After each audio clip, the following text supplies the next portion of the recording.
Trigonometry मतलब measurement, तीन side का मेजरमेंट जो हमारा होता है वो ट्रिग्नोमेट्री कहलाता है। तो इसमें बेसिकली ये जो चैप्टर है वो डील करता है हमारे पास राइट एंगल ट्रायंगल से, यानी जैसे राइट एंगल ट्रायंगल जो भी हम पढ़ते आते हैं जिसमें एक एंगल 90 डिग्री होता है, उसी में ये डील करता है।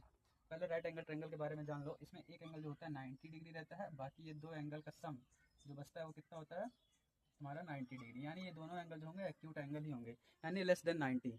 क्योंकि अगर ये एंगल कोई 90 हो जाएगा तो ये हो जाएगा जीरो, तो कोई एक एंगल जीरो हो ही नहीं सकता, अगर जीरो हो जाएगा तो सड़ जाएगा।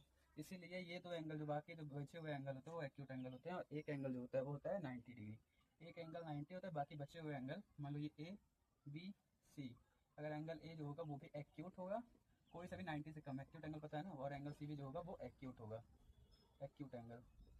अब इसके साथ ही इसके बारे में क्या जानना है, अब देखो 90 डिग्री के सामने वाली जो साइड होती है उसको क्या बोलते हैं, हाइपोटीनियस। क्या बोलते हैं, हाइपोटीनियस। तो हमेशा याद रखना जो छोटी वाली साइड होती है वो हमेशा क्या होती है, बेस। छोटी वाली साइड होती है बेस, छोटी वाली साइड होती है बेस। तो छोटी साइड होगी वो होगी बेस, छोटी साइड जो होगी वो होगी बेस, बाकी जो बचा वो हाइट, यानी परपेंडिकुलर जो होगी लेंथ होगी उसकी। अब ट्रिग्नोमेट्री में पहले हम डिफाइन करते हैं, जैसे साइन थीटा, थीटा बारे में सुनोगे। थीटा मतलब कुछ नहीं होता, थीटा मतलब एंगल को हम यहाँ पे थीटा बोलते हैं। थीटा जो होता है हमारे पास, ये थीटा एक सिंबल है।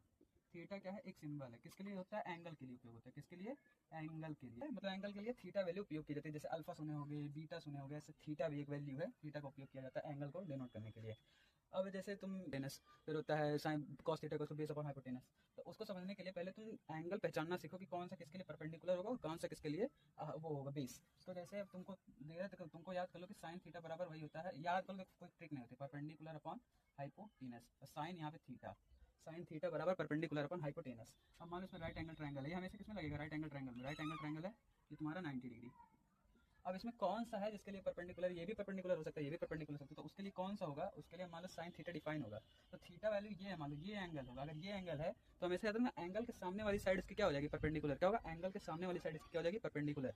तो हमेशा जो भी बाकी जो बच्चा क्या हो जाएगा, बेस। तो इसमें साइन थीटा क्या हो जाएगा, साइन थीटा हमारा यहाँ पे हो जाएगा, ये मान लो पी डैश है और बी है, तो यहाँ पे हो जाएगा पी डैश अपॉन क्या है, हाइपोटेनियस।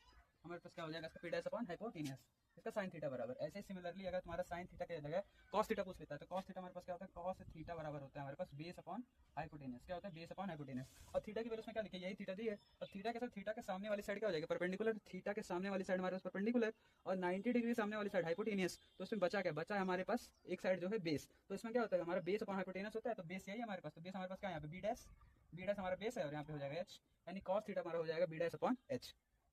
कॉस थीटा क्या होता है, base upon hypotenuse. Cos theta क्या होता है, बेस अपॉन हाइपोटेनस। तो कॉस हो गया, साइन हो गया, अब होता है तुम्हारे पास टैन। अब टैन थीटा क्या होता है, टैन थीटा होता है परपेंडिकुलर अपॉन बेस। अब टैन थीटा को और भी लिखने के लिए होता है, टैन थीटा बराबर होता है साइन थीटा